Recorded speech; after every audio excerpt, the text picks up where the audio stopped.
Welcome back sa ating channel. Naging mainit nga na usapin sa mundo ng social media. Kuting bilang na talaga ang iyong mga araw. Sa wakas nagsalita na si former President Rodrigo Duterte at dinitya ang kinumpirma ang lahat ng matagal nang pinag-uusapan.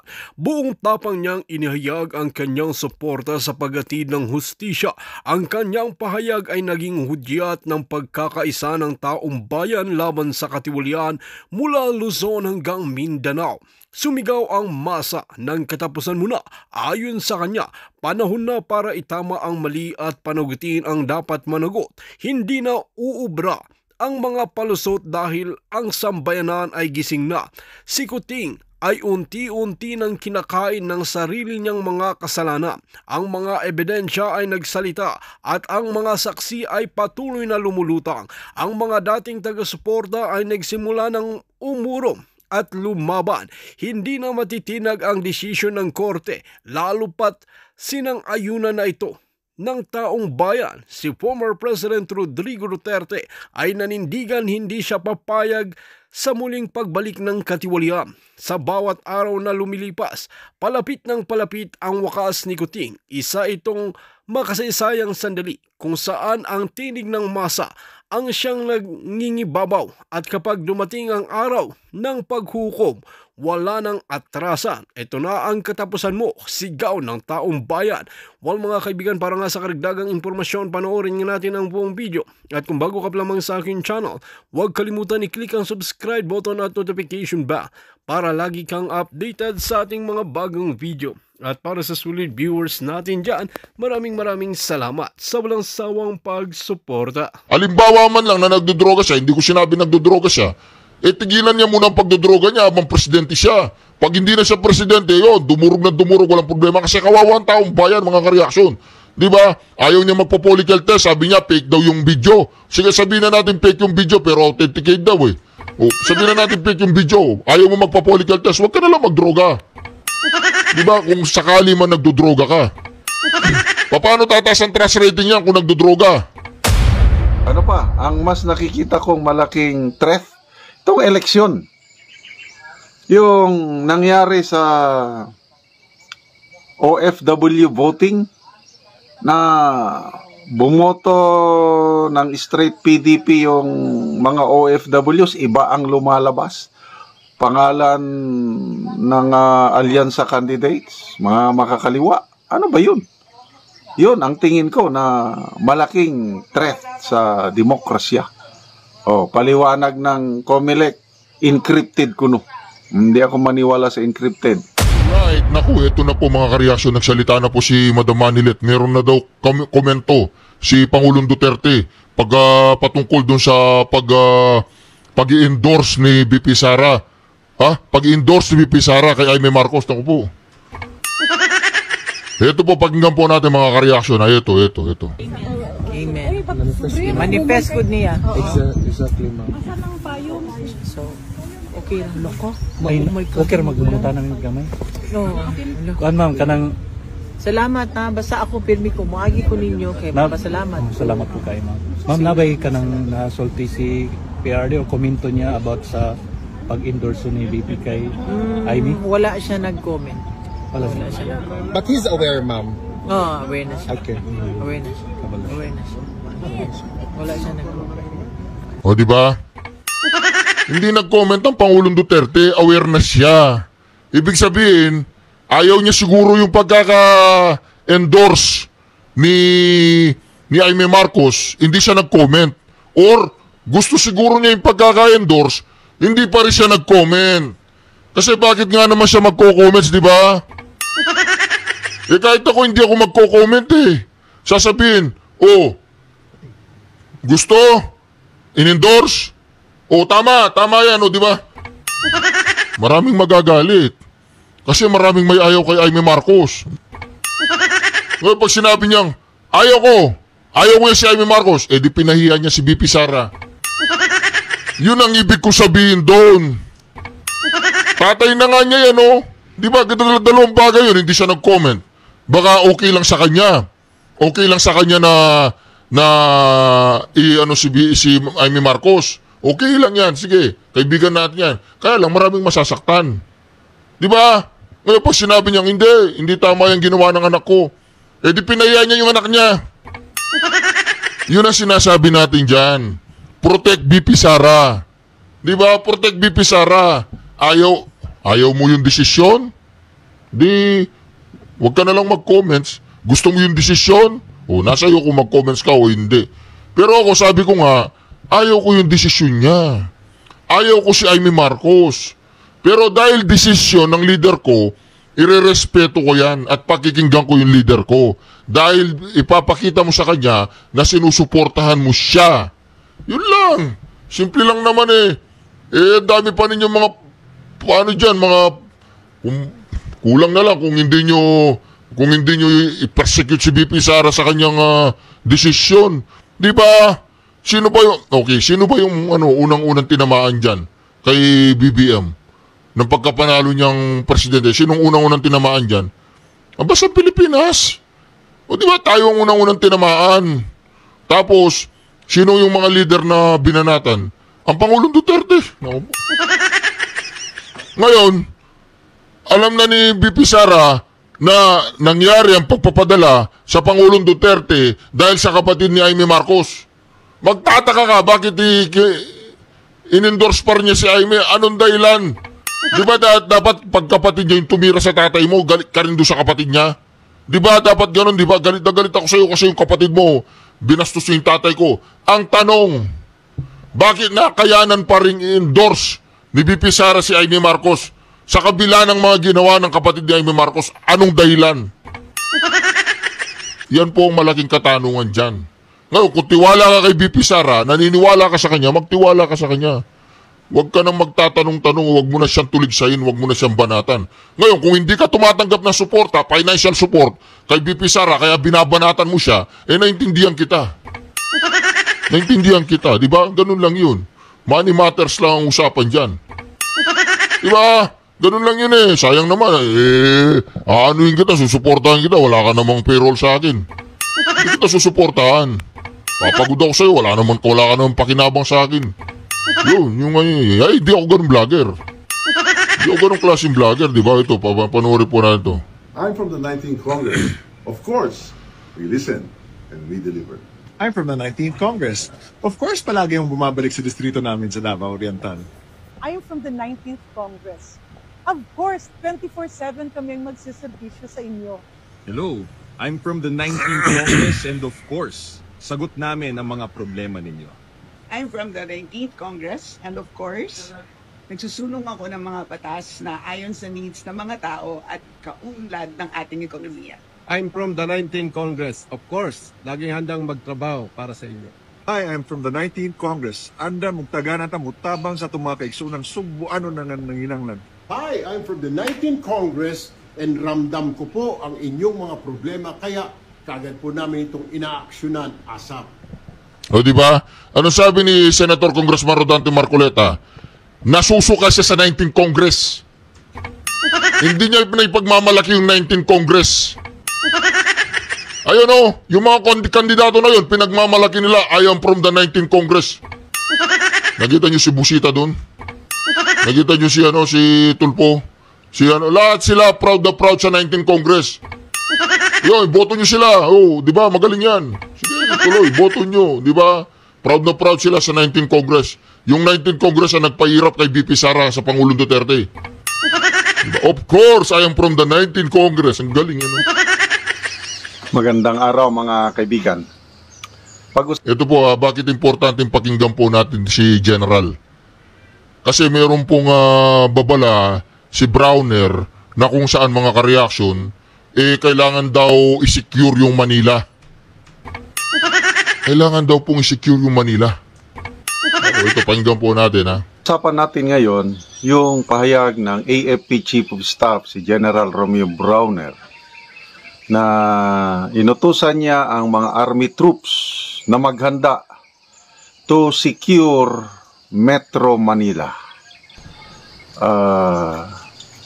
Nangangahulugan ba na mayroong banta ng seguridad ng Metro Manila? Bakit? Nagtataka po tayo bakit bigla-biglang naglabas ng statement si Browner to secure Metro Manila. Anong dahilan? Di ba? Nakakapangamba yan. To secure Metro Manila, nasaan ang mga pulis? Di ba bakit kailangan militar ang magsisecure? Anong gagawin ng militar dyan? Martial law na ba? Di ba ito, pakinggan po natin, ulitin ko ha. Magandang araw mga kaibigan. Pag-usapan natin ngayon yung pahayag ng AFP Chief of Staff si General Romeo Browner na inutusan niya ang mga army troops na maghanda to secure Metro Manila. Nangangahulugan ba na mayroong banta ng seguridad ng Metro Manila? Bakit mag-utos ang AFP Chief of Staff sa mga army troops to secure? Nandiyan naman ang mga pulis. So, may nakikita ba silang threat to national security? Ito sa ABS-CBN News. AFP tells army troops, be prepared to secure Metro Manila. So, sinong kalaban? May nakikita silang kalaban na hindi natin alam. Ito, the Armed Forces of the Philippines Chief reminded troops of the Army's 2nd Infantry Division in Rizal to be prepared to secure Metro Manila, the seat of government. Okay, nandyan ang palasyo, nandyan ang Malacanang. Kaya ang pinakamalapit na ground troops na mag-secure sa Malacanang ay ito pong 2nd Infantry Division.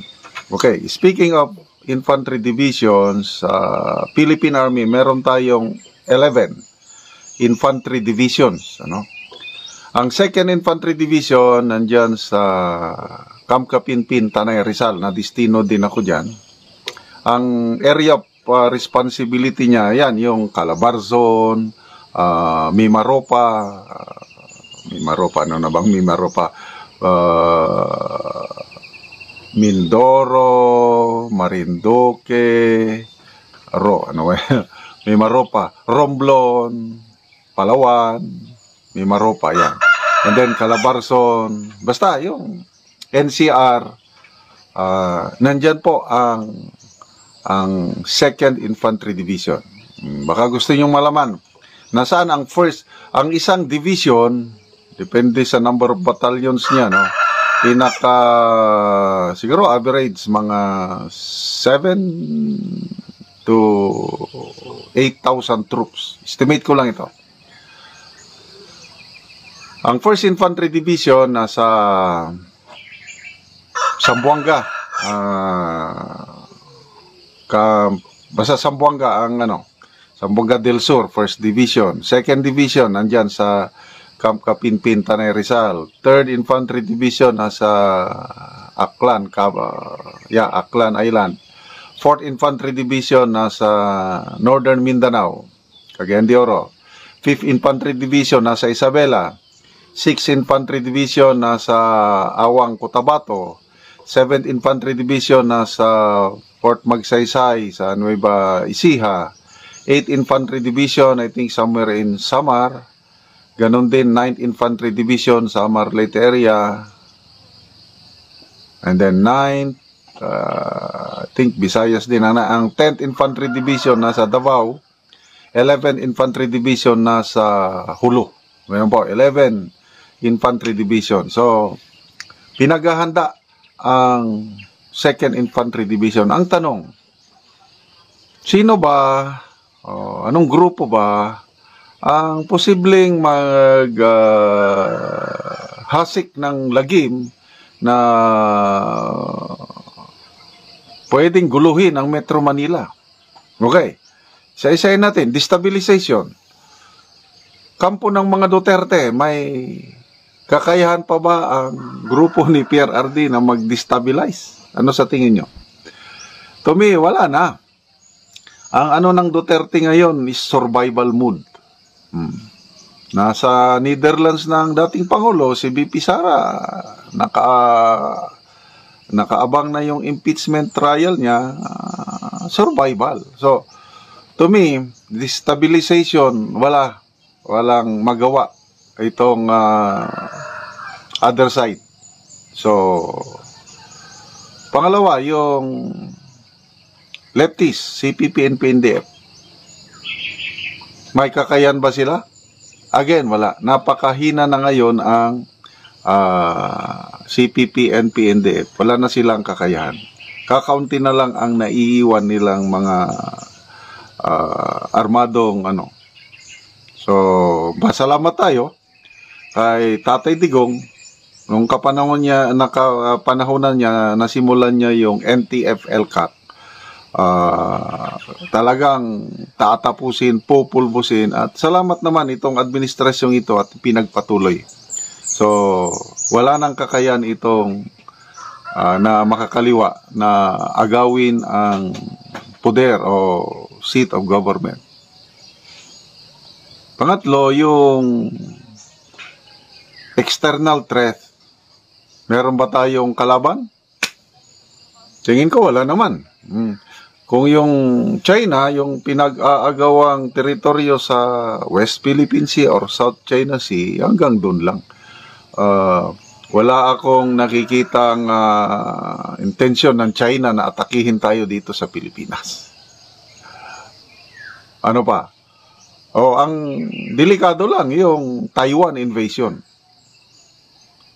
Hindi natin alam kung kailan, but China has spoken, darating ang panahon at China will invade Taiwan at maapektuhan tayo.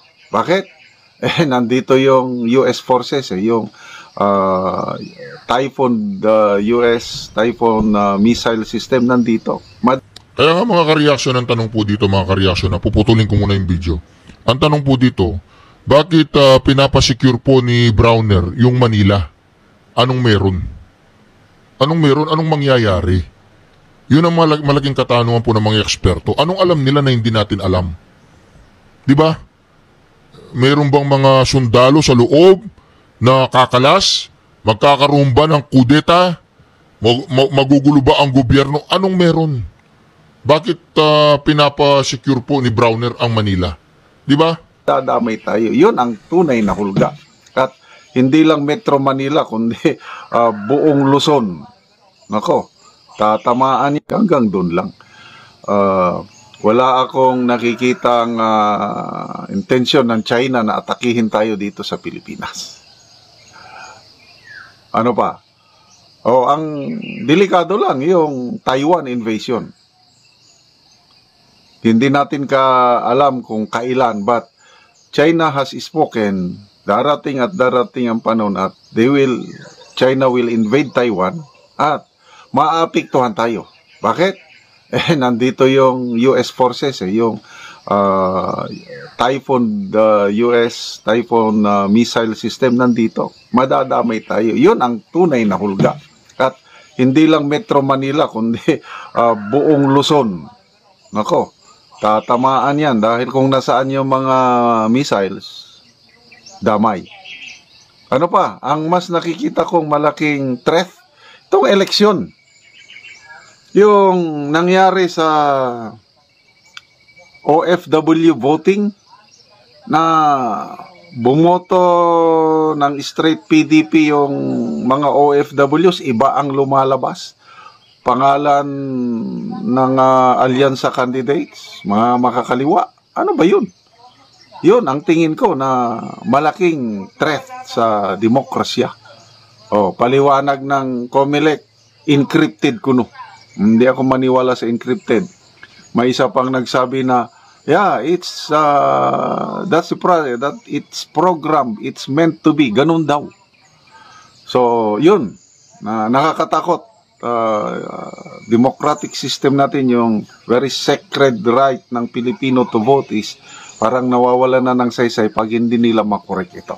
Okay. Salamat mga kaibigan sa inyong pagsubaybay sa ating channel at nakakatulong kayo na malaki sa tribong Talandig sa Bukidnon. Alright, ano ba talaga? Ano ba talaga ang malaking banta na bakit pinapasecure po ni General Browner ang Manila? Bakit Manila lang? Di ba? Kaya yun, mga taga Manila o mga karatig bansa, karatig bayan, karatig syudad o lalawigan bang tawag doon, probinsya ng Manila ay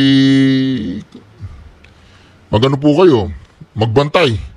Dahil nakakapag-alala o nakakapangamba na naglalabas ng ganyang statement si Browner, dapat bigyan ng malinaw na eksplanasyon ang taong bayan. Nagkakaroon ba ng pag-aalsa sa loob ng sandataang lakas? Meron bang internal threat? External threat? Political threat? Anong threat yan, di ba? Bakit kailangan ng militar ang mag-secure? Bakit hindi mga kapulisan? Anyway, mga kareaksyon. Nasa linya natin ngayon si political analyst Edmond Tayaw. Magandang gabi sa iyo, Professor Tayaw. Magandang gabi, George. Magandang gabi sa ating mga tagapanood. Prof, ano kaya itong factors kung bakit bumaba ang ratings ng Pangulo at tumaas naman sa Vice Presidente? Alam mo, I have mixed reactions, no, as far as looking at the numbers. Kasi yung sinasabi nila na there is sympathy support. If you are going to look at the candidates of former President Duterte and Vice President Sara, actually umangat man sila, wala pa din sila doon sa Magic 12. So the improvement in their numbers have not been that significant. Of course, with the exception of incumbent Senator Bongo, no, and nagna-number 1 sa mga survey. Well, of course, there are other factors to consider as far as Senator Bongo is concerned. In fact, it's interesting to take note that even those critics of former President Duterte, and there are notable critics of former President Duterte, including some political analysts. Ang lumalabas, hindi nila kinikriticize si Senator Bongo. Nawawala yung mga issue na lumabas sa kanya. So parang ang lumalabas dito talagang may strategy, no, to save Senator Bongo from the backlash or negative issues, no, that has been raised against the former president. But by and large, if we're going to look at the senatorial surveys, parang ang nasa Magic 12 lang ay si Senator Bongo and also incumbent Senator Bato de la Rosa. Now, of course, iba naman yung pagbagsak ng numbers ni President Marcos. Of course, we can also say that to a certain extent, this has something to do with the backlash of the arrest of the former president, Duterte. But take note, no, that if we're going to look at the numbers of President BBM compared to previous presidents during the midterm, mataas-taas pa din siya, no? Kasi nasa 20%, nasa 25% pa din yung kanyang approval rating. And I'm inclined to think that, we'll still see whether some other... Para sa matalinong analyst na to, mga ka-reaction, yung 25% mataas pa raw yan. Parang sinasabi niya, mga tanga tayo lahat. Mantagin mo yan, sasabihin ng analyst na to, na mataas pa yan kumpara sa ibang presidente. Paano yung, di ba mga ka-reaction, paano mo masasabing mataas pa yan eh? Grabe naman yan. 25% mataas pa. Di ba? Anong klaseng political analyst ka? Yung vice president umabot na ng 60%, tapos 25% mataas pa rin para sa'yo. Grabe na yan, di ba? Isang ano na yan. Isang tinatawag nating magaling na pag-aanalisa. Diba? Surveys, no, will also reflect the same numbers. Now, as far as the numbers of the vice president is concerned, I don't know kung gaano yung margin of error, ano, but if the margin of error is about 3%, the increase in the numbers of the vice president has been marginal at best, no? Kasi plus or minus kasi yung margin of error. So sa madalit sabi, pag sinabi mong 3% yung margin of error, para maging significant yung increase or decrease, it should be more than double the margin of error, so more than 6%. So from 59 to 52, from 52 to 59, to my mind, that's still marginal. So hindi ko makita exactly kung ganon ka-significant yung factor ng arrest ng dating Pangulong Duterte. So the only idea that I have in mind, calling from all these numbers and reflecting on the developments of events, mixed reaction ang publiko, mixed reaction ng tao, no, pagdating dito sa pag-aresto sa dating Pangulong Duterte. Prof, gusto ko nga po sanang hindi ko ma-account entirely na yun lang yung factor kasi hindi nagre-reflect doon sa ibang factors, no, including yun nga sa senatorial slate. How about the issue on the economy, sir, at mga iba pa? Hindi ba mga factors ito na bahagi ng messaging ng Vice President at ng iba pang mga kaalyado nila laban sa current administration? Oo, kasama talaga yan, George. Kasi talagang kumbaga, grabe ang social media and all kinds of we've been monitoring it at Pierce, no? In our firm we're monitoring all activities, and there's even a shift, no, from before. Sinasabi po nitong political analyst na magaling na to, mga kareaksyon, marginal lang daw. Ayan, no, tingnan po natin mga kareaksyon, ha. Tingnan natin mga kareaksyon kung talagang mataas pa daw at itong 25% ni Bongbong Marcos sa midterm. Si Pangulong Duterte nakatikim kayo ng 25%. Ang tanong, di ba? O, di ba? Ayan, no, mga kareaksyon, no? O, ayan, no, tingnan po ninyo. Ayan, no, o. Ayan, 25% si Bongbong Marcos, 59% si Sara Duterte, 39%, hindi natin papasinin niya si Kilay. Naku po, congratulations, natambaluslos. Pwede ka na maging presidente ng Pilipinas, naka 14% ka na. Di ba? Sa dinami-daming akap, AX, tsaka tupad na ginawa ninyo, 14% ka pa rin. Tinanggalan nyo na ng pondo si BP Sara Duterte, 59%, 14% ka pa rin. Nakakaawa din po dito sa si Tambaluslos, no? Tapos ito po si Bongbong Marcos, 25% trust rate. Di ba? Ang dami na nilang ginastos, trilyon-trilyon na yata ginastos nila para pabagsakin si BP Sara. Wala pa rin, hindi pa rin umuubra. Di ba mga kareaksyon? Hindi pa rin umuubra ang kanilang mga maiitim na mga aktibidades para pabagsakin si BP Sara. Wala pong nangyayari, hindi po epektibo sa taong bayan.